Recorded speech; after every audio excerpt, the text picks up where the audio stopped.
नमो विष्णुपदाय कृष्णपृष्ठाय भूतले। हरे कृष्ण कीर्तन करते थोड़ा उतार।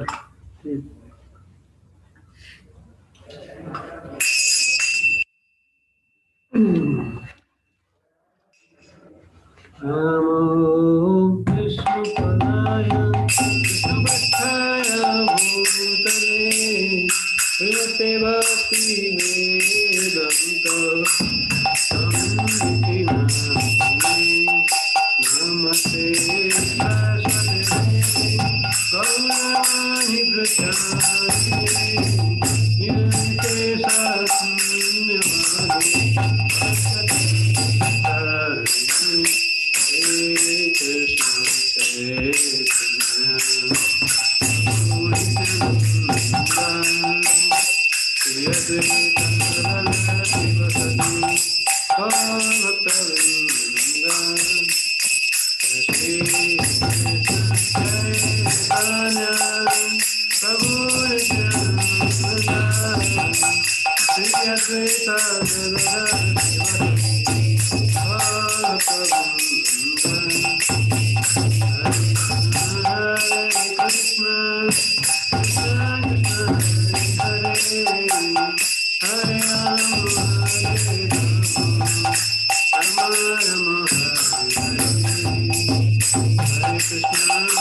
श्रीमद् भक्तिवेदांत स्वामी स्वरूपाद महाराज की जय।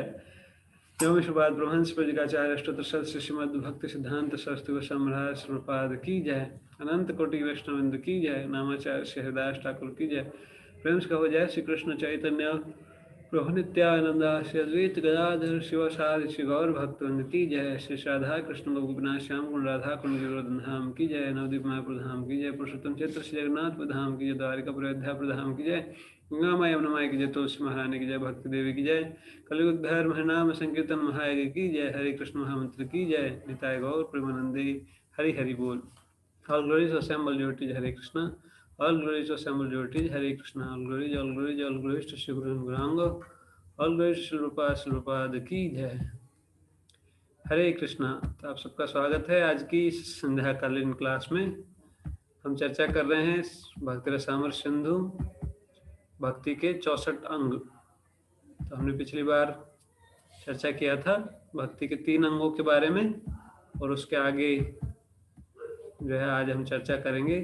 तो भगवान की जो शुद्ध भक्ति होती है उसके बारे में भक्ति रसामृत सिंधु में विस्तार से वर्णन किया गया है। भगवान की शुद्ध भक्ति के 6 लक्षणों के बारे में बताया गया। मनुष्य जीवन हमको मिला है किस लिए? भगवान की भक्ति करने के लिए। ऐसा बताया गया है शास्त्रों में कि मनुष्य जीवन जो है बहुत दुर्लभ है, और फिर मनुष्य जीवन में भगवान के भक्तों का संग, भक्ति का अवसर मिल जाए और भी दुर्लभ है। मनुष्य तो बहुत हैं। भारत अकेले भारत देश का ही जनसंख्या 1 अरब 30 करोड़ से ऊपर पहुंच चुका, और पूरे विश्व का 8 अरब के आसपास पहुंचने वाला होगा। इतना अधिक है मनुष्यों की संख्या। तो कभी कभी लगता है कहाँ दुर्लभ है, सब जगह देखो आदमी आदमी है। जनसंख्या वृद्धि एक समस्या के रूप में बताई जाती है, पर बाकी जीवों की संख्या के हिसाब से देखा जाएगा तो मनुष्य जो है बहुत कम है। एक छोटे से शहर में चींटियों की संख्या ही 8 अरब से ज्यादा होगी। एक छोटा सा प्लॉट होता है, उसी में करोड़ों की संख्या में चींटियां, करोड़ों की संख्या में सूक्ष्म जीव, मक्खियां, मच्छर पाए जाते हैं। तो मनुष्य की तुलना में बहुत ज्यादा है बाकी जीव। पेड़ पौधे, घास, एक छोटे से घास के मैदान में इतने सारे घास रहती है, तो उनकी संख्या जो है मनुष्य की तुलना में बहुत ज्यादा है। तो वास्तव में मनुष्य जीवन जो है अत्यंत दुर्लभ है, और इस दुर्लभ मनुष्य जीवन में भक्ति का अवसर जो है और भी दुर्लभ है। तो इसलिए भक्ति जो है बहुत ही, और खासकर जो मनुष्य शरीर में ही भक्ति करना संभव भी है। बाकी शरीरों में हमको पता ही नहीं रहता कि हम किस स्थिति में हैं, ज्ञान नहीं रहता, वास्तविक ज्ञान के हम अपनी स्थिति को समझने के योग्य नहीं रहते। इसलिए मनुष्य शरीर जो है ऐसा विशेष नाव के समान बताया गया है, जिससे कि हम इस भवसागर को पार कर सकते हैं। जो संसार जो है उसको सागर से तुलना किया गया है। संसार रूपी विकट सागर है। जैसे समुद्र होता है, उसमें दूर दूर तक कोई जमीन नहीं दिखाई देती ना, कोई अवसर दिखाई नहीं देता इससे निकलने का। ऐसे ही जो है संसार सागर है, संसार रूपी समुद्र है, उसमें जीव फंसा हुआ है, तो तरह तरह से जो है इसमें संघर्ष कर रहा है, कई प्रकार से संघर्षरत है। तो इससे निकलने का जो उपाय है वो मनुष्य शरीर में संभव है। मनुष्य शरीर कल भी बताए, इदम शरीरम खलु धर्म साधनम। ये जो शरीर जो है वो निश्चित रूप से धर्म का पालन करने के लिए साधन है। धर्म को इस पे चलाया जा सकता है। मनुष्य शरीर को धारण करके कोई भी धर्म के मार्ग पर चल सकता है, और अगर चले तो फिर वो जो है संसार सागर से निकल भी सकता है। संसार सागर के निकलने के लिए मनुष्य शरीर जो है सुदृढ़ नौका के समान है, और इस नौका का उपयोग करके सागर को पार किया जा सकता है। ऐसे कोई व्यक्ति चाहे कितना भी अच्छा तैराक हो, और समुद्र में अगर बीच में डाल दिया जाए उसको, कई हजारों किलोमीटर दूर तक जमीन नहीं दिखता, कितना भी तैरे हो धरती आएगा ही नहीं, तो लास्ट में जो है डूब के मरना ही पड़ेगा। तो उसी प्रकार से कोई चाहे कितना भी अपने आप को बुद्धिमान समझे, एक्सपर्ट हो, पर ये संसार सागर से निकलना आसान काम नहीं है। इसलिए शास्त्र बताते हैं कि मनुष्य शरीर में अगर भगवान की आज्ञा का पालन किया जाए, भक्ति के मार्ग को अपनाया जाए, तो फिर इस संसार सागर से निकलना बहुत ही सरल हो जाता है, बहुत आसानी से इस सागर को पार किया जा सकता है। तो भक्ति जो है, भक्ति वही साधन है। भक्ति रसदार साधन है ना, भक्ति में जो है बहुत रस है, आनंद भी है। जिस आनंद के लिए जीव जो है कई कई जन्मों से इस संसार में अलग अलग शरीरों में घूम रहा है, कभी स्वर्ग उठाए, कभी नरक की डुबाए, कभी स्वर्ग जाता है, कभी नरक जाता है, कभी मनुष्य, कभी कुत्ता, कभी बिल्ली, कभी और कई प्रकार के शरीर धारण करता है। तो ये जो मनुष्य शरीर है उसमें ऐसा अवसर है कि इसका उपयोग करके इस संघर्ष से निकल सकता है, सभी प्रकार के दुखों से छूट सकता है। और सभी जीव चाहते ही हैं, सब चाहते हैं कि दुखों से पूरी तरह निवृत्त हो जाएं, कोई दुख ना आए मेरे जीवन में। प्रयास किसके लिए करते हैं? हमेशा सुख प्राप्ति के लिए। पर आता क्या है? दुख आता है। तो वास्तव में जीव का स्वभाव ही है सुख में रहना, आनंद में रहना, इसलिए वो सुख चाहता है। तो वास्तविक सुख कैसे मिलेगा, वास्तविक आनंद कहाँ है? तो भक्ति रसामृत सिंधु में यही बताया गया। भगवान से संबंध जब तक जीव नहीं हो जाता तब तक वो इस दुख से अत्यंतिक निवृत्ति प्राप्त नहीं कर पाता। मतलब ऐसा दुख से निवृत्ति कि वापस दुख आए ही नहीं, एक बार गया तो वापस आया ही नहीं। अभी हम प्रयास करते हैं किसी ना किसी साधन से उसको भेजने का, पर फिर वापस आ जाता है। थोड़ा कुछ करते हैं फिर वापस आ जाता है। दुख से भागने का खूब प्रयास करते हैं, पर दुख जो है हमारे साथ हमेशा रहता ही। पर दुख से आत्यंतिक निवृत्ति, ऐसा निवृत्ति कि वापस दुख कभी आएगा ही नहीं, वो भी संभव है। और वो संभव है भगवान की भक्ति के द्वारा। तो भक्ति रस अमृत सिंधु, भक्ति के अगर समुद्र में कोई डूब जाए ना, भक्ति रूपी समुद्र में, एक तो संसार रूपी समुद्र उसमें तो डूबे हुए हैं तो कष्ट उठा रहे हैं, और भक्ति रूपी समुद्र जो है आनंद का समुद्र है, इसलिए उसको बोला गया भक्ति रस अमृत सिंधु। भक्ति रस के अमृत का सिंधु है, वहां पे जो है मरना नहीं पड़ता, वहां बुढ़ापा नहीं आता, बीमारी नहीं आता। भगवान का जो नित्य धाम है वहां पर किसी प्रकार का भौतिक समस्या नहीं है, तो वहां पे दिव्य आनंद है।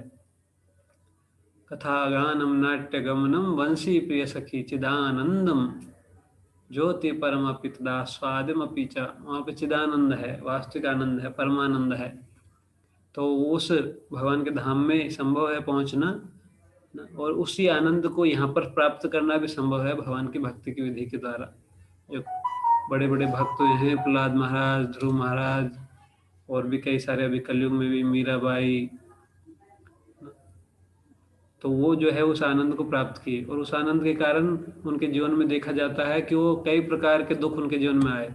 बाहर से देखने में लगता था कितना कठोर यातना उनको मिल रहा है, कठोर दंड मिल रहा है, कितना कष्ट है, पर वो बहुत ही आनंद की स्थिति में थे। उनके संपर्क में जो भी आया वो भी उस आनंद को अनुभव कर पाया।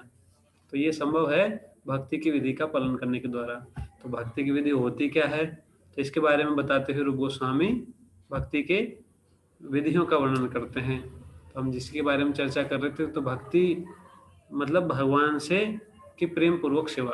तो भगवान की सेवा के लिए कई सारे अंग है, तो इसमें 64 अंगों का वर्णन करते हैं। तो हमने पहले जो है 3 अंगों का चर्चा किया। पहला अंग था उसमें गुरुपादाश्रय, एक भगवान के प्रमाणिक भक्त को अपने मार्गदर्शक के रूप में स्वीकार करना। दूसरा था उनसे दीक्षा ग्रहण करना, भगवान के नाम को प्राप्त करना और भगवान की भक्ति से संबंधित उपदेश को ग्रहण करना। तीसरा था गुरु की सेवा करना, उनके आदेश के अनुसार भगवान के जो भी आदेश वो देते हैं भगवान की सेवा के लिए उसको पालन करना। और भगवान की ऐसे प्रमाणिक भक्त गुरु की सेवा की जाती है तो उससे सब लोग, सारे देवता भी संतुष्ट हो जाते हैं। और उसके बाद फिर रूप गोस्वामी बताते हैं, उसके बाद है साधु मार्ग अनुगमन, साधु पुरुषों के चरण चिन्हों का अनुगमन। तो ये भक्ति का चौथा अंग है, 64 भक्ति के अंगों में चौथा अंग है। जो महान आचार्य हुए हैं, महान भक्त हुए हैं, उनके मार्ग का अनुगमन करना। वो जिस तरीके से भगवान की भक्ति का शिक्षा दिए हैं उस तरीके से अगर हम भी करें तो हम भी भक्ति के रसामृत सिंधु में दिव्य आनंद को ग्रहण कर सकते हैं। तो साधु मार्गानुगमन, तो ऐसे बताते हैं कि जो भगवान का ज्ञान है, भगवान से संबंधित ज्ञान है, वो बहुत गुही है ना। उसमें जो है कितना भी बुद्धिमान व्यक्ति हो, कितना भी वो पहुंच नहीं सकता। तो उसमें बोलते हैं कि नासो श्रुतियो विभिन्ना नासो ऋषि यस्य मतम न भिन्नम धर्मस्य तत्वम निहितम गुहाया महाजनो येन गता सपंथा। बोलते हैं कि भगवान के संबंधित ज्ञान, धर्म जो है वो बहुत गुही चीज है। धर्म जो है इतनी आसानी से समझ में नहीं आता, इसलिए लोग जो धर्म के बारे में कंफ्यूज रहते हैं। धर्म के तत्व को जानना संभव नहीं है। कोई बहुत सारे शास्त्र पढ़ ले, किताब पढ़ ले, तो भी धर्म को नहीं समझ सकता। कोई बहुत सारे ऋषि मुनियों से पूछेगा तो भी समझ नहीं पाएगा, क्योंकि ऋषि भी अलग अलग बात बोलते हैं। और श्रुतियो विभिन्ना नासो ऋषि यस्य मतम न भिन्नम, तो फिर कैसे जानेगा? बोल धर्म से तत्व निहितम वहाया महाजनो येन गता सपंथा। जो महान भक्त हुए हैं उनके अगर कोई मार्ग का अनुगमन करे, उनके आदेश के अनुसार भगवान की सेवा करे, तो फिर वो धर्म के तत्व को जान सकता है। क्योंकि धर्म जो है साक्षात भगवान का प्रतिनिधि है, और भगवान जो है वो भगवान के भक्तों की कृपा से ही जाने जा सकते हैं।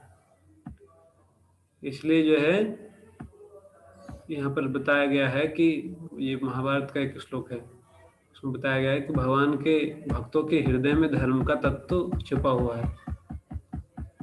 तो वो जो है प्रकट हुआ कैसे, जब हम भगवान के भक्तों का अनुगमन करेंगे, उनका अनुसरण करेंगे। तो उनका अनुगमन करने का अर्थ है उनके आज्ञा के अनुसार कार्य करना। और इसी के प्रमाण स्वरूप रूप गोस्वामी कई सारे उदाहरण दे रहे हैं। स्कंद पुराण में आदेश है कि भक्त को पूर्ववर्ती आचार्यों एवं साधु पुरुषों का अनुगमन करना चाहिए। इससे शोक और असफलता पास नहीं फटक सकती तथा अभिष्ट श्रेय सिद्धि हो जाती है। सभी प्रकार के शोक और सभी प्रकार की असफलता से बच जाता है जो व्यक्ति साधुओं के, साधु पुरुषों के या पूर्ववर्ती जो आचार्य हुए हैं जिन्होंने भक्ति के मार्ग का निर्देशन किया है उसका पालन करता है। जैसे अर्जुन एक आचार्य है, हनुमान जी हैं, कई सारे और जो महाजन हैं, भीष्म पितामह, बलि महाराज, ध्रुव महाराज, प्रहलाद महाराज, ये सब जो है आचार्य हैं, पूर्ववर्ती आचार्य। तो इनके इनके इन्होंने जिस प्रकार से भगवान की भक्ति किया, इन्होंने जो आदेश दिए भक्ति से संबंधित, उनको अगर कोई पालन करता है सारे शोक से निकल सकता है। भगवान की स्तुति में एक बताया गया इस उपनिषद में, या तो सर्वाणि भूतानि आत्मेव भूत विजानता तत्र को मोह का शोका एकत्वम अनुपश्यता। जो वास्तविक तत्व को जानता है, ज्ञान को जानता है, उसको क्या शोक है? जानता है सभी जीव भगवान के अंश है, तो फिर उसको शोक और मोह से परे हो जाता है। उसको सफलता असफलता में विचलित नहीं होता। शुभ अशुभ फलेरेवं मोक्ष से कर्म बंधना। शुभ हो या अशुभ हो, सभी प्रकार के फलों में समचित्त समभाव से रह पाता है और वास्तविक लक्ष्य भगवान की शुद्ध कृष्ण प्रेम भक्ति प्राप्त कर पाता है।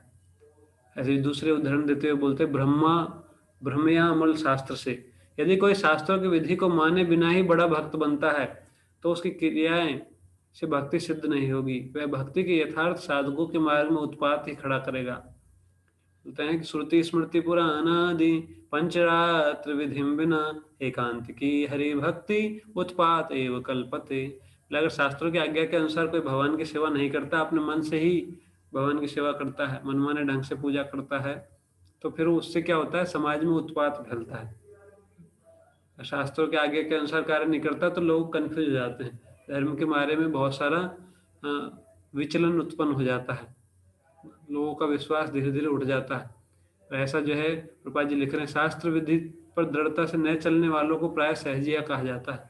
वे समझते हैं कि ये सब कुछ बहुत चीप है, सहज है, बस कुछ भी करो अपनी मर्जी से, कुछ भी उठपटांग काम करो, बस थोड़ा थोड़ा ये हरिनाम भी कर लो और सब जो है हम बस अब तो कृष्ण प्रेम हो जाएगा। तो इस प्रकार जो है कई लोग समझते हैं और वो कई प्रकार के जो निषिद्ध कर्म है उनमें भी लिप्त पाए जाते हैं। ऐसे कई सारे जो है आजकल जो है, इसलिए लोगों का साधुओं के प्रति श्रद्धा जो है कम हो गया है। तो ये साधु वेश में कई लोग साधुओं के नाम पर बहुत सारा ठगी कर रहे हैं। कई प्रकार के निषिद्धाचार व्यवहार में जो दृढ़ नहीं है, ऐसे लोग कई प्रकार से साधु का वेश धारण करके और लोगों को ठग रहे हैं। इसलिए लोगों का जो है साधुओं के प्रति या धर्म के प्रति रुचि कम हो रहा है। धर्म के नाम पर लोगों को कई बार ठगा गया है और वास्तव में जो वास्तविक साधु का ये लक्षण नहीं है। वास्तविक साधु पुरुष जो है निस्वार्थ भाव से इस संसार में केवल दूसरों के कल्याण के लिए कार्य करते हैं, उनका खुद का कोई स्वार्थ नहीं होता है। पर इसलिए जो है हमको शास्त्रों से जान, गुरु साधु और शास्त्र, ऐसा नहीं है कि बस गुरु बना लिया, शास्त्र में कुछ पता ही नहीं उसको, शास्त्र की बात नहीं, अपनी बात बोलता है ना। किसने बोला तो बोले गुरु जी, हमारे गुरु जी ने ऐसा बोला। कहाँ से बोला कुछ पता नहीं, वो अपने हिसाब से बोलते हैं। बोले हमारे गुरु जी की अपनी गीता है, अपनी भागवत है, अपना ही कुछ है, खुद का ही नाम से कुछ छाप रखा है ना। सब जो वास्तविक शास्त्र है उनको हटाई दिया। तो इस प्रकार से गुरु नहीं बन सकते, ना ही साधु बन सकते हैं। ये तीनों एक दूसरे के पूरक हैं। शास्त्रों की आज्ञा के अनुसार ही साधु है, उसी के अनुसार गुरु है। जो शास्त्र के निर्देश के अनुसार कार्य नहीं करता, उसके अनुसार आज्ञा नहीं देता, वो ना तो गुरु है ना वास्तविक साधु है। इसलिए जो है इस वास्तविक ज्ञान को प्रचार करने की आवश्यकता है। भगवान भगवत गीता में भी इसको बोले हैं कि जो यह शास्त्र विधि उत्सृज्य वर्तते काम कारता न सिद्धिम अवाप्नोति न सुखम न पराम गति। जो शास्त्र की आज्ञा के अनुसार कार्य नहीं करते ना, शास्त्र क्या है? भगवान के आदेश है, भगवान की वाणी है, और यही वास्तविक धर्म का आधार है। बुक्स आर द बेसिस, शास्त्रीय आधार है। धर्मम तो साक्षात भगवत प्रणीतम, भगवान ने ही धर्म के प्रिंसिपल्स को निर्माण किया है, और वही प्रिंसिपल जो है शास्त्र, प्रमाणिक शास्त्रों के द्वारा, वेद पुराण उपनिषद के द्वारा बताए गए हैं। तो उस विधि को जो उपेक्षा करते हैं वो अपने जीवन की में कोई सिद्धि को प्राप्त नहीं कर पाते, ना सुख मिल पाता उनको, हमेशा चिंताग्रस्त रहते हैं। बाहर से देखने में लगता है कि बहुत सुखी हैं, इतना धन कमा लिया, इतना प्रतिष्ठा है इनका, इतने फेमस है, और अंदर से पूरा फ्रस्ट्रेट रहते हैं। जैसे एक महान असुर हुए हैं अभी की हिस्ट्री में, जो हिरण्यकश्यपु, वो पूरे 14 लोकों में से 13 लोग उनके पास थे, केवल ब्रह्मा जी से तो तपस्या किया ही था, तो ब्रह्मा जी के लोक को छोड़कर बाकी सब कुछ उन्होंने अपने नियंत्रण में ले लिया था। पर फिर भी प्रहलाद महाराज से जब उन्होंने पूछा कि बताओ बेटा क्या सबसे अच्छा तुमने सीखा, तो प्रहलाद महाराज बोलते हैं कि हे असुरों के सरदार, हे असुरराज, मैंने जो सबसे अच्छा सीखा वो क्या है कि आप जो है हमेशा टेंशन में रहते हो, सदा समुद्विग्न, हमेशा आपकी बुद्धि जो चिंताग्रस्त है। तो आपके लिए जो है, सबके लिए जो भी चिंताग्रस्त है उनके लिए क्या करना चाहिए? उनको अपनी चिंता को दूर करने के लिए वनम गतोपि हरिम आश्रयेत, ये सब झंझट को छोड़ के भगवान के धाम में चले जाना चाहिए। वृंदावन या भगवान के मंदिर जहाँ पे भगवान की सेवा कर सके, भगवान हरिम आश्रित, भगवान हरि का आश्रय जहाँ पर लिया जा सके, ऐसा कार्य करना चाहिए। तब ये सारी प्रकार की चिंता, सभी प्रकार के कष्टों से निकला जा सकता है। तो ऐसा कभी कभी लगता है कि लोग जो है बहुत सुखी हैं, कई बार लोग बोलते हैं कि जो पापी लोग जो है वो तो बहुत ज्यादा सुखी हैं। आप बोल रहे हो धर्म का पालन करो, ये करो ये करो, वो थोड़ी कोई धर्म का पालन करते हैं, फिर भी उनके पास तो बहुत सुख है। पर वास्तव में ये केवल भ्रांति है ना। केवल हम बाहरी चीज को देख के बोले अच्छे कपड़े पहन रखे हैं, बढ़िया बढ़िया जूते हैं, कोट पैंट है, बढ़िया बंगला है, गाड़ी है, पर ये बाहरी वस्तुएं सुख सुख देने के लिए वास्तव में सहायक सिद्ध नहीं हो सकती, जब तक कि उसका उपयोग भगवान की सेवा के लिए ना किया जाए, जब तक कि उसको धर्म के कार्यों में ना उपयोग किया जाए। अगर बाहरी चीजों से सुख मिलता तो जिनके पास ये वस्तु होती तो सुखी रहते, पर देखा जाता है ये भी ना कि वो लोग बहुत टेंशन में रहते हैं, चिंताग्रस्त रहते हैं, और सभी प्रकार जो वास्तविक दुख है वो तो सभी के पास है ही। बुढ़ापा, कोई ऐसा बिजनेसमैन नहीं हुआ जो बूढ़ा नहीं हुआ, सब बुढ़ापे से ग्रस्त हैं, हॉस्पिटलों में भर्ती। उनकी तो खबरें भी आती हैं ना, सामान्य व्यक्ति की खबर नहीं आती, उनकी खबर आती है अभी इस अस्पताल में बाईपास सर्जरी करा रहे हैं, कभी इस अस्पताल में घूम रहे हैं, करोड़ों रुपए का ऑपरेशन हो गया। कई प्रकार के कष्ट जो है उठाते रहते हैं, और ये हम देख सकते हैं। जितने भी इतने धनी वनी हुए लोग, ऐसा नहीं है कि उनकी बीमारी नहीं हुई, सब लोग बीमारी से ग्रस्त है। तो ये वास्तविक समस्या है। बुढ़ापा, बुढ़ापे से ग्रस्त है। कई बार उन्हीं के बच्चे जो है उनकी सारी संपत्ति छीन के उनको निकाल देते हैं। ये बहुत बड़े बिजनेसमैन थे, उनके साथ ऐसा हुआ, कई लोगों के साथ ऐसा हुआ है। पूरा जिंदगी भर जिन्होंने पूरा बिजनेस बनाने में लगाया, घर बनाने में लगाया, उसी को उन्हीं के बच्चों ने निकाल दिया फिर। तो जो है केवल बस कुछ कुछ भी करके धन कमाने से सुख नहीं मिलता। जब तक कि जीव शास्त्र की विधि का आदेश के अनुसार कार्य नहीं करेगा तब तक दुख होगा ही उसको। और अगर दुख हो रहा है, कष्ट हो रहा है, मतलब कि हम कहीं ना कहीं शास्त्र की विधि का उल्लंघन कर ही रहे हैं। तो इसलिए जो है भक्ति भी शास्त्रों के आदेश के अनुसार ही की जाती है। ऐसा नहीं कि मनमाने ढंग से कुछ भी भक्ति, कुछ भी करके उसको बोल दिया जाए भक्ति है। तो भगवान जो है बहुत एक्सपर्ट है, भगवान को धोखा नहीं दिया जा सकता। भगवान जो है सबसे, सभी चीजों में सबसे श्रेष्ठ है। अगर कोई भगवान को धोखे देने का प्रयास करेगा तो सबसे बड़ा धोखा उसी के साथ होगा। भगवान तो सब जानते हैं, अंदर बाहर सब जानते हैं, क्या चल रहा है अंदर वो भी जानते हैं। इसलिए केवल दूसरे लोगों को बेवकूफ बनाया जा सकता है, पर भगवान को बेवकूफ नहीं बनाया जा सकता। इसलिए जो है बहुत सावधानी पूर्वक शास्त्रों के आदेश के अनुसार ही भक्ति के नियमों को समझना चाहिए, फिर पालन करने के लिए प्रयास करना चाहिए। इस संदर्भ में शास्त्र को न मानने वाले अभक्त एक तर्क कर सकते हैं। इसका एक उदाहरण बौद्ध दर्शन है। भगवान बुद्ध का आविर्भाव उच्च क्षत्रिय राजकुल में हुआ था, परंतु उनका दर्शन वैदिक सिद्धांत के अनुकूल नहीं था, इसलिए उसे त्याग दिया गया। हिंदू महाराज अशोक के संरक्षण में बौद्ध मत संपूर्ण भारत और निकटवर्ती प्रदेशों में अवश्य फैल गया था, परंतु महान आचार्य शंकर का आविर्भाव होने के बाद यह बौद्ध मत भारत की सीमा के बाहर खदेड़ दिया गया। तो इसमें जो है कई लोग बोल सकते हैं बुद्ध तो भगवान थे और उन्होंने जो है ऐसा सिद्धांत दिया जो बिल्कुल विरुद्ध है शास्त्र के हिसाब से, तो फिर कैसे हम समझे इसको। तो इसको प्रभुपाद जी समझा रहे हैं कि बौद्ध मत जो है वो चाहे बहुत फैल गया था पर भगवान की योजना से उसको हटा भी दिया गया बाद में। बाद में भगवान जो है अलग अलग उद्देश्यों के लिए अलग अलग कार्य करते थे। बौद्ध भगवान बौद्ध रूप में भी उन्होंने जो है किसी पर्टिकुलर उद्देश्य के लिए वो कार्य किया था। तो इसको आगे फिर प्रभुपाद जी बताते हैं। शास्त्र की अवज्ञा करने वाले बौद्ध मन में बतावली में प्राय कहते हैं कि बुद्ध के ऐसे कितने ही भक्त हैं जो उनकी सेवा के परायण हैं, अतः उन्हें भी भक्त समझा जाना चाहिए। इस तर्क के उत्तर में रूप गोस्वामी कहते हैं बौद्धों को भक्त नहीं माना जा सकता। यदि भगवान बुद्ध श्री कृष्ण के अवतार मान्य हैं, परंतु ऐसे अवतारों के अनुयायी वैदिक ज्ञान में अधिक उन्नत नहीं होते। वेदाध्ययन का अर्थ श्री भगवान परमेश्वर हैं इस निश्चय पर पहुंचना है। इसलिए जो मत श्री भगवान के परमेश्वरत्व का निराकरण करे वह त्याज्य है, क्योंकि वह नास्तिकवाद है।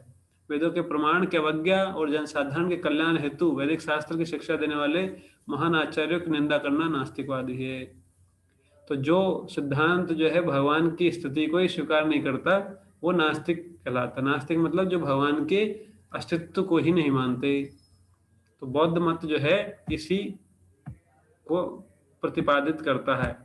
वो बोलता है कि भगवान का अस्तित्व है ही नहीं, तो इसलिए बौद्ध मत जो है वास्तव में जो है स्वीकार्य नहीं है। जो भी वास्तविक सिद्धांत को जानते हैं वो उसको स्वीकार नहीं करते।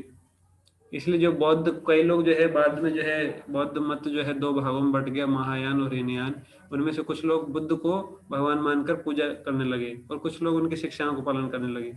पर उनको जो बौद्ध भगवान के भक्त भी हैं वो भी शास्त्र के विरुद्ध आचरण करते हैं, शास्त्र के आज्ञा के अनुसार नहीं कर रहे, इसलिए उनको भी भक्त नहीं माना जाता, क्योंकि वो मूल रूप से उनके सिद्धांत भगवान को स्वीकार नहीं करते, परमेश्वर को स्वीकार नहीं करते ना।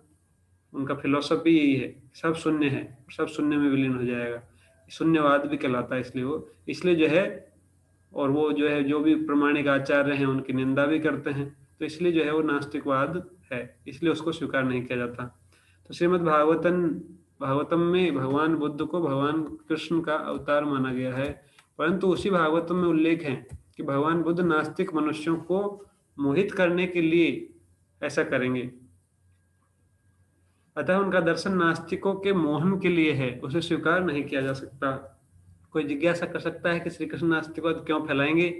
इसका उत्तर यह है कि भगवान की इच्छा थी कि वेदों के नाम पर उस समय चल रही हिंसा को रोका जाए। धर्म ध्वजी लोग मांसाहार जैसी हिंसक क्रियाओं के लिए वेदों का दुरुपयोग कर रहे थे। ऐसे समय में पतित लोगों को वेदों की ऐसी भ्रांत व्याख्या से बचाने के लिए भगवान बुद्ध आए। भगवान बुद्ध ने नास्तिकों के लिए नास्तिकवाद का उपदेश इसलिए किया जिससे वे उनका अनुगमन करें और इस प्रकार युक्ति से उनकी और भगवान अर्थात कृष्ण की भक्ति के परायण हो जाएं। तो ये जो बता रहे हैं कि अगर कोई बोलेगा ऐसा क्यों किया भगवान ने, ऐसा दर्शन इतना ही खराब है तो फैलाया ही क्यों, तो इसलिए किया क्योंकि लोग जो है वेदों की शिक्षा को दुरुपयोग कर रहे थे, वेदों का नाम लेकर हिंसा को फैला रहे थे, तो उनको रोकने के लिए ये किया गया जिससे कि वो वेदों की गलत व्याख्या ना करे। बाद में जो है उसको रोकने के लिए शंकराचार्य जी आए, फिर शंकराचार्य जी के भी बाद रामानुजाचार्य, माधवाचार्य, निम्बार्काचार्य, चार वैष्णवाचार्य आके उनको भी क्लियर की और फिर जो है वेदों की वास्तविक शिक्षा को प्रतिपादित किया। तो इसलिए भगवान ही धर्म का पालन करते हैं और धर्म में कोई विचलन आता है तो उसको अलग अलग प्रकार से जो है निराकरण करते हैं। तो उस समय जो है इसका आवश्यकता था, इसलिए बुद्ध रूप में आकर उन्होंने ये हिंसा कार्यों को रोका और लोगों को जो है कुछ कुछ धर्म की शिक्षा दिया, कम से कम अहिंसा को अपनाए ना, अहिंसा का पालन करे, कुछ नियमों का पालन करे, जिससे कि धीरे धीरे उनका शुद्धिकरण हो। तो जब तक कोई व्यक्ति पापी होगा तब तक वो भगवान की भक्ति को समझ ही नहीं सकता। येषाम त्वंत गतम पापम जनानाम पुण्य कर्मणाम ते द्वंद्व मोह निर्मुक्ता भजन्ते माम दृढ़व्रता। इसलिए जो है उन्होंने ऐसा व्यवस्था किया कि लोग पाप से बचे। अगर दूसरे जीवों को हत्या करेंगे तो जो है भगवान को समझना संभव नहीं है। भगवान को कैसे समझ पाएंगे। भगवान बोलते हैं कि हाँ सर्व योनिषु कौन्तेय अहम बीज प्रदा पिता, कि मैं सबका पिता हूँ। और जब एक बच्चा दूसरे बच्चे को उन्हीं के दूसरे जो जीव को हत्या करता है तो भगवान उससे प्रसन्न थोड़ी होंगे। अगर कोई पिताजी है, उनका एक लड़का है, वो दूसरे लड़के को मार देता है, तो खुश होंगे कि पिताजी? हाँ? खुश होंगे? तो दोनों बच्चे तो उन्हीं के हैं। एक आदमी, एक लड़का वो दूसरे लड़के को मार देता है तो दुखी होंगे ना, कि खुद ही का लड़का मारा गया। तो इसी प्रकार से भगवान इसमें खुश नहीं होते, और भगवान खुश नहीं होते तो जीव कैसे खुश हो सकता है? तो इसलिए जब इसमें कोई विचलन आता है तो भगवान उसको सुधारने के लिए, उसकी रक्षा करने के लिए खुद आते हैं या किसी को भेजते हैं।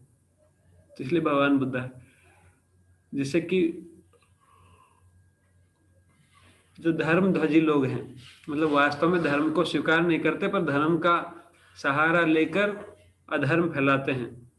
इसको कई प्रकार से व्याख्या किया गया भागवतम में। परधर्म, विधर्म, छल धर्म, कई प्रकार के जो अधर्म है वो कई धर्मों के नामों से प्रचलित है। और इस कारण से लोग जो है वास्तविक धर्म का निंदा करने लगते हैं और अधर्म को ही धर्म मानने लगते हैं। इसको जो है तमोगुनी, तामसिक वृत्ति के लोग जो हैं वो धर्म को अधर्म और अधर्म को धर्म मानकर पालन करते हैं, उनका ये लक्षण है। और कलयुग में जो है बहुत फैल चुका है।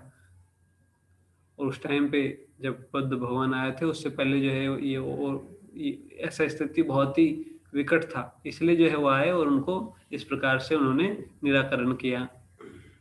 तो इसलिए जो है हमको अपने किसी सनक के हिसाब से या अपने मन के हिसाब से भक्ति के सिद्धांतों में छेड़छाड़ नहीं करना चाहिए।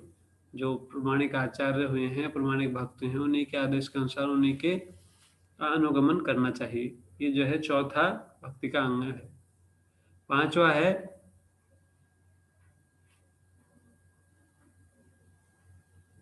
सदधर्म की जिज्ञासा, सदधर्म पृच्छा।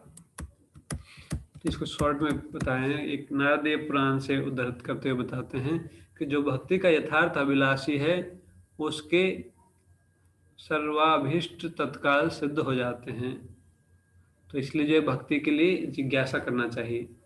रूप गोस्वामी और भी एक श्लोक बताए हैं भक्त रसायन सिंधु में कि भक्ति में अगर कोई उन्नति चाहता है तो उसका लक्षण क्या है? लुल्यम अपि मूल्यम एकलम, कि दृढ़ इच्छा जो है वही भक्ति का में आगे बढ़ने का जो मूल्य है।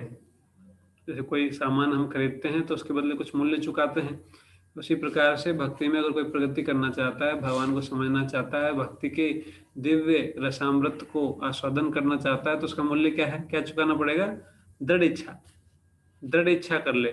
तो जिस चीज के लिए हमारी दृढ़ इच्छा होती है उसके लिए हम कुछ भी कर लेते हैं, पर जिसके लिए दृढ़ इच्छा नहीं है तो उसमें कुछ कर नहीं पाते। पर जिस चीज के लिए दृढ़ इच्छा है फिर उसके लिए जो भी नियम पालन करना होगा, जो भी अच्छा कुछ छोड़ना भी होगा तो उसको भी छोड़ सकते हैं, जिस चीज की दृढ़ इच्छा हो जाती है।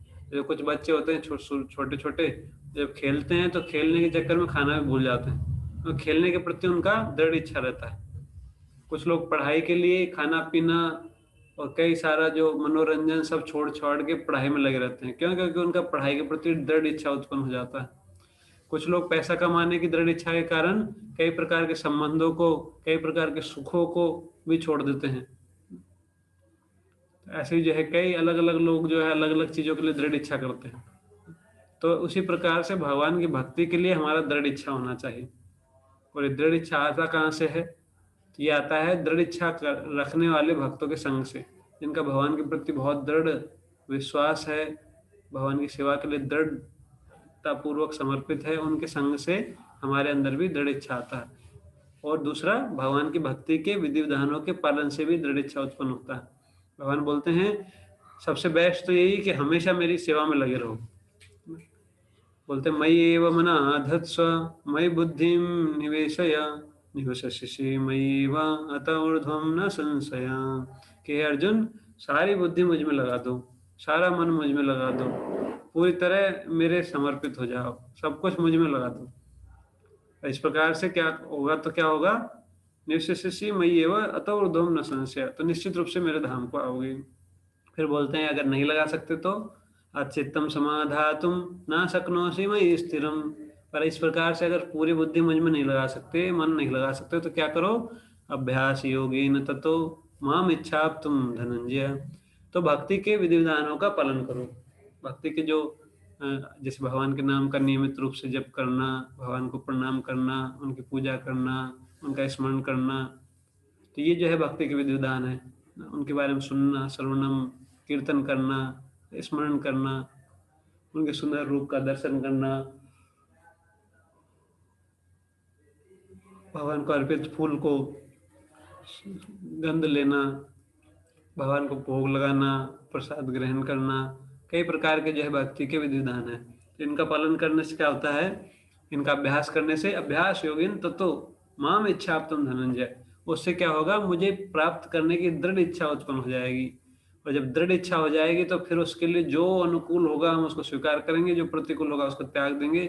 और इसलिए जो है यहाँ पर बोला गया नारदीय पुराण में कि भक्ति का जो यथार्थ में अभिलाषी है, मतलब जिसका वास्तव में दृढ़ इच्छा है, उसके सर्व अभिष्ट तत्काल सिद्ध हो जाते हैं। तो बहुत तेजी से उसका भक्ति में प्रगति होता है। ये जो है 5वां पॉइंट था, सद्धर्म जिज्ञासा। तो हमको जो है जानना चाहिए कि वास्तविक कार्य हमारा क्या है, उसके बारे में पूछना चाहिए, उसके बारे में जिज्ञासा करना चाहिए। अगर कोई जैसे हमारा जिज्ञासा रहता है ना, किसी चीज़ के प्रति दृढ़ इच्छा है, तो क्या होता है, तो हम उसके संबंधित सारी जानकारी उपलब्ध कर लेते हैं। जैसे किसी को अगर कलेक्टर बनना है, उसका बहुत इच्छा है कलेक्टर बनने का, तो पता कर लेगा कि कलेक्टर कैसे बना जाता है, उसके लिए क्या कोर्स करना पड़ेगा, कैसे फॉर्म भरना पड़ेगा, कितना पैसा जमा कराना पड़ेगा, क्या सिलेबस होगा, कौन सी एग्ज़ाम देनी पड़ेगी, कहाँ पे एग्ज़ाम आएगी, सब काम करेगा ना। उसके लिए जो अनुकूल होगा सब कर लेगा। पर जो यथार्थ में कि जैसे सोच बोलते तो कई लोग हैं, हाँ मैं भी बन जाता तो ठीक रहता, पर जिसका वास्तव में इच्छा है वो उसके लिए जो अनुकूल है उसको सब कुछ करता है, और जो प्रतिकूल है उसको छोड़ भी देता है। तो इसी प्रकार से भक्ति का जो यथार्थ अभिलाषी है वो भक्ति के सारे नियमों को समझता है, उसके बारे में जिज्ञासा करता है, क्या करना चाहिए क्या नहीं करना चाहिए, और फिर अपने जीवन में उतारता भी है उसको। तो इस तरीके से जो है उसके फिर सारे कार्य सिद्ध हो जाते हैं, उसमें परफेक्शन भी मिल जाता है। पर जो जानता ही नहीं करना क्या है, और जानता है तो फिर करता नहीं, तो कैसे वो सफल हो पाएगा। किसी को पता ही नहीं है कि इंजीनियरिंग कैसे करना होता है, उसके लिए साइंस मैथ लेना होता है, पर बोलता हाँ मैं भी इंजीनियर बन जाऊँ। पर इंजीनियर बनना है तो उसके लिए पता करना पड़ेगा। मान लो पता भी कर लिया, बोले हाँ इसमें 10th क्लास पास करना पड़ेगा, उसके बाद मैथ साइंस लेना पड़ेगा, उसके बाद इंजीनियरिंग कॉलेज में एडमिशन लेना पड़ेगा, उसके बाद पढ़ना पड़ेगा, उसके बाद 3-4 साल बाद में तब जाके इंजीनियर बनेगा, तब जाके डिग्री मिलेगी गवर्नमेंट की तरफ से इंजीनियरिंग की। पता तो कर लिया, पर ना तो 10th क्लास के बाद मैथ साइंस लिया, ना स्कूल में पढ़ाई किया, ना कॉलेज में एडमिशन लिया, और बोल रहा है कि इंजीनियर बन जाऊं मैं। उसके लिए कार्य कुछ नहीं किया, तो कैसे इंजीनियर बनेगा। तो ऐसे ही जो है कोई भक्ति के बारे में जिज्ञासा ही नहीं किया तो कैसे बन सकता है। जिज्ञासा भी कर लिया, मान लो पता भी कर लिया, पर जब तक करेगा नहीं तब तक कैसे भक्त बनेगा। भक्ति के नियमों का को जानेगा नहीं और पालन नहीं करेगा तब तक शुद्ध भक्त बनना संभव नहीं है। तो इसलिए सद्धर्म पृच्छा, वास्तविक कार्य के लिए वास्तविक क्या करना है उसके लिए जिज्ञासा करना चाहिए। हमको क्या करना चाहिए क्या नहीं करना चाहिए जानकारी करना चाहिए, और फिर उसको अपने जीवन में उतारना चाहिए। फिर नेक्स्ट चीज बोल रहे हैं, श्री कृष्ण की प्रीति के लिए सर्वस्व त्याग। कृष्ण आर्थे अखिल चेष्टा, कृष्ण आर्थे सर्व त्याग, भोग त्याग, सुख त्याग, विषय त्याग, कई प्रकार का त्याग बताया जाता है। तो भगवान श्री कृष्ण की प्रसन्नता के लिए सब कुछ त्याग कर देना चाहिए। सब कुछ त्याग कर देने का मतलब है कि जो भक्ति के प्रतिकूल जो विषय हैं, जो भगवान की भक्ति में बाधा उत्पन्न करने वाले हैं, उनका त्याग कर देना चाहिए। क्योंकि उनको अगर हम छोड़ेंगे नहीं तो वो, जैसे कोई अगर चाहता है स्वस्थ रहना तो उसको अस्वस्थ होने वाली चीज़ों का त्याग करना पड़ता है। जैसे अगर हम चाहते हैं कि हमारा हेल्थ ठीक रहे ना, तो उसके लिए क्या करते हैं, जो जो अस्वस्थ करने वाले खाद्यान्न हैं, सड़ा हुआ खाना थोड़ी खाते हैं। किसी को स्वस्थ रहना है तो संतुलित आहार करेगा, अच्छा खाना खाएगा। ऐसी चीज़ें जो सड़ी हुई है, 2-3 दिन पहले का खाना बना हुआ है, बदबू आने लग गया उसमें, उसको कोई खाएगा? कोई मूर्ख व्यक्ति खाएगा ना। उसी प्रकार से कोई भक्ति में प्रगति करना चाहता है तो उसको क्या करना होगा, जो भक्ति में प्रतिकूल चीजें हैं, जो भगवान की भक्ति के प्रतिकूल हैं, उसको त्याग करना होगा। तो कृष्ण अर्थ है भोगादि त्याग। कृष्ण के लिए भोग का त्याग करना। तो ये बोलते हैं रूप गोस्वामी, हरिमुद्दिश्य भोगानि काले त्यक्त्वतस्तव विष्णुलोक स्थिता संपद आलोलसा प्रतीक्षते। तो बोलते हैं कि भगवान की, जिसने प्राकृत इंद्रिय तृप्ति को त्याग कर भक्ति के सिद्धांतों को अंगीकार कर लिया है, विष्णु लोक का ऐश्वर्य उसकी प्रतीक्षा में है। जो भौतिक आसक्ति को छोड़ देता है और भक्ति करता है, तो वो जो है उसके लिए भगवान का धाम का दरवाजा निश्चित रूप से खुल जाएगा। तो इसी को बताया गया है इसमें छठे पॉइंट में कि भगवान की प्रसन्नता के लिए इंद्रिय तृप्ति की भावना का त्याग करना चाहिए। दो चीज है, भगवान के प्रति भक्ति का भावना और दूसरा भोग का भावना। जब भोग का भावना बहुत बढ़ जाता है तो भक्ति का भावना घट जाता है। जब भक्ति का भावना बढ़ता है तो भोग का भावना घटता है। भक्ति में हम प्रगति कर रहे हैं, इसका प्रमाण क्या है कि जो भौतिक भोग की भावना जो है धीरे धीरे कम पड़ जाती है, और भक्ति में प्रगति नहीं हो रहा, भक्ति में पीछे जा रहे हैं, उसका प्रमाण है कि भोग की भावना बढ़ती जाती है। तो इसलिए जो है भोग की भावना को हमको छोड़ देना चाहिए। और भोग की भावना कैसी है, ऐसा नहीं है कि जो है वो अपने आप छूट जाती है ना, वो हमको छोड़ना ही पड़ेगा तभी जाके छूटेगी। कोई भी जो, जैसे अ, उदाहरण देते हैं इसमें कि एक बार की बात है, एक राजा थे, उनके पास एक साधु गए। तो राजा ने जो है स्वागत किया उनका। राजा बहुत धनी व्यक्ति थे और पहले जो है सब लोग साधु का सम्मान करते थे, आजकल की तरह नहीं थे ना। बोलते थे वहीं से लिख देते हैं, बोले यहाँ से एंट्री अलाउ नहीं है, कुत्तों से सावधान। कुत्ते का फोटो लगा के लिखते हैं आजकल, और भी ज्यादा लिखने लगे। बोले दिस लिव्स हियर, ये यहाँ रहता है, आप आओगे तो ये खाएगा आपको। ऐसा नहीं था, राजा लोग भी ऐसा नहीं करते थे, राजाओं से भी मिलना भी बहुत सरल था। तो राजा के पास गए साधु, तो उनको उन्होंने बताया देखो मनुष्य जीवन का कितना महत्व है, आपको भक्ति करना चाहिए, भक्ति में समय देना चाहिए। तो राजा जो है इंटरेस्ट नहीं लिया उसमें। बोले आपको कुछ चाहिए तो बताओ, मैं आपको दे दूंगा, मैं भक्ति भक्ति मत बताओ, ज्यादा उपदेश मत दो, कुछ आवश्यकता हो तो दे दो। पर वही डायरेक्ट तो बोला नहीं, इतना सज्जन व्यक्ति था। राजा जो है बोलने में एक्सपर्ट होते हैं। तो बोला महाराज देखो, मैं को अभी तो माया ने पकड़ रखा है ना, अभी मैं माया मोह में हूँ, अभी जो है मैं भक्ति नहीं कर पाऊंगा। मैं कैसे कर सकता हूँ कि माया ने पकड़ रखा है मुझे। तो साधु जी बोले देखो, उन्होंने समझाने का प्रयास किया, बोले भाई कि तुमको माया ने नहीं पकड़ रखा, तुम चाहो तो माया से निकल सकते हो। मनुष्य शरीर तुमको मिला है ना, ऐसा नहीं कि माया ने तुम्हें पकड़ रखा है। और तुम चाहो तो माया से निकल सकते हो, भक्ति कर सकते हो, थोड़ा समय निकाल सकते हो, मैं बताता हूँ ऐसा वैसा करो। पर वो तो बोला नहीं नहीं, मुझे माया ने पकड़ रखा है। मैं जो है निकल नहीं, कैसे भक्ति करूंगा, जब माया छोड़ेगी तब तो भक्ति करूंगा। मुझे माया ने पूरा तरह पकड़ रखा है, जकड़ रखा है, तो इसलिए जो है मैं निकल नहीं पाऊंगा। तो जो थोड़ा थोड़ा उसको भी फिलोसफी आता था, बोले माया वाया होती है ऐसी कुछ ना। तो उसने बोला, तो साधु बहुत समझाया पर समझ ही नहीं रहा था।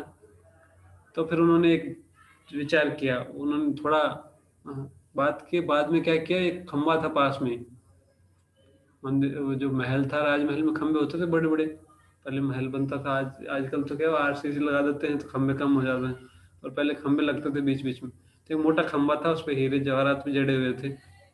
तो वो जो है साधु जाकर उसके चिपक गए और चिल्लाने लगे, बोले खम्बे ने मुझे पकड़ लिया, खम्बे ने मुझे पकड़ लिया, बचाओ बचाओ, खम्बे ने मुझे पकड़ लिया। राजा देखे, देखे क्या हो गया, पागल हो गया साधु। जाकर बोला राजा, बोले क्या कर रहे हो महाराज जी, तो खम्बे ने आपको थोड़ी पकड़ रखा है, आपने खम्बे को पकड़ रखा है। बोले नहीं नहीं, खम्बे ने मुझे पकड़ लिया, छुड़ाओ छुड़ाओ, खम्बे ने मुझे पकड़ लिया। कड़क खम्बे को पकड़ लिया और ऐसे चिल्ला रहे थे। राजा खूब जोर से बोला, बोले पागल हो गए क्या, खम्बे ने थोड़ी आपको पकड़ रखा है, आपने खम्बे को पकड़ रखा है, छोड़ दो। बोले नहीं, खम्बे ने मुझे पकड़ लिया, खम्बे ने मुझे पकड़ लिया, छुड़ाओ। जो राजा बहुत गुस्सा होकर बहुत सीरियसली बोला, बोले आपने खम्बे को पकड़ रखा है, खम्बे ने आपको नहीं पकड़ रखा। फिर साधु जो है खम्बा छोड़ दी। बोले यही मैं बता रहा हूँ, माया ने तुम्हें नहीं पकड़ रखा, तुमने माया को पकड़ रखा है, जब तुम छोड़ोगे तो छूट जाएगी। तो ऐसे जो इंद्र तृप्ति की भावना जो है उसको हमने ही पकड़ रखा है। जब तक हम उसको छोड़ेंगे नहीं तब तक छूटेगी नहीं। इसलिए जो यहाँ पर बताया गया कि भगवान की प्रसन्नता के लिए हमको इंद्रिय तृप्ति को त्याग देना चाहिए। ऐसी इंद्रिय तृप्ति जो भगवान की भक्ति में रुकावट डालती है, भक्ति में प्रगति करने में बाधा डालती है, उसको छोड़ देना चाहिए। क्योंकि वास्तव में वो उससे जो है हमको सुख मिलेगा नहीं, वो जो है दुख का ही कारण बनेगी। अंत अंत में जो है दुख का कारण बनेगी। रजोगुणी सुख जो है स्टार्टिंग में बड़ा अच्छा लगता है और उसका जो परिणाम जो है बहुत घातक होता है। इसलिए जो है ऐसी वस्तुओं को, ऐसी आदतों को जो है हमको छोड़ देना चाहिए जो कि भक्ति में बाधक हैं। तो इस प्रकार से जो है ये कुछ पॉइंट हुए। और आगे के पॉइंट जो है हम अब जो है रेगुलर इस क्लास को नहीं लेंगे रोज रोज ना। हम सोच रहे थे कि ये जो टाइम है उसमें भगवद गीता क्लास होगा और हम जो है इसको वीकली शिफ्ट कर देंगे, है ना। तो हफ्ते में एक बार ये क्लास लेंगे क्योंकि ये विषय बहुत महत्वपूर्ण भी है और पालन करने में जो है पूरा जीवन लग सकता है ना। तो एक बार सुनेंगे उसको, फिर हफ्ते भर में प्रैक्टिस करेंगे तो भी कोई कम नहीं पड़ेगा। कई सालों तक प्रयास करें और फिर भी अपना पाए तो भी बहुत अच्छा है। तो हम हफ्ते में एक बार चर्चा करेंगे, फिर आप प्रयास कीजिए उसको अपने जीवन में उतारने का। तो इस प्रकार से यह भक्ति में प्रगति करना बहुत सरल हो जाएगा। आज के लिए हम यही समाप्त करेंगे। हरे कृष्णा। श्रील प्रभुपाद की जय। श्री भक्ति रसामृत सिंधु की जय। तो कुछ प्रश्न है तो पूछ सकते हैं।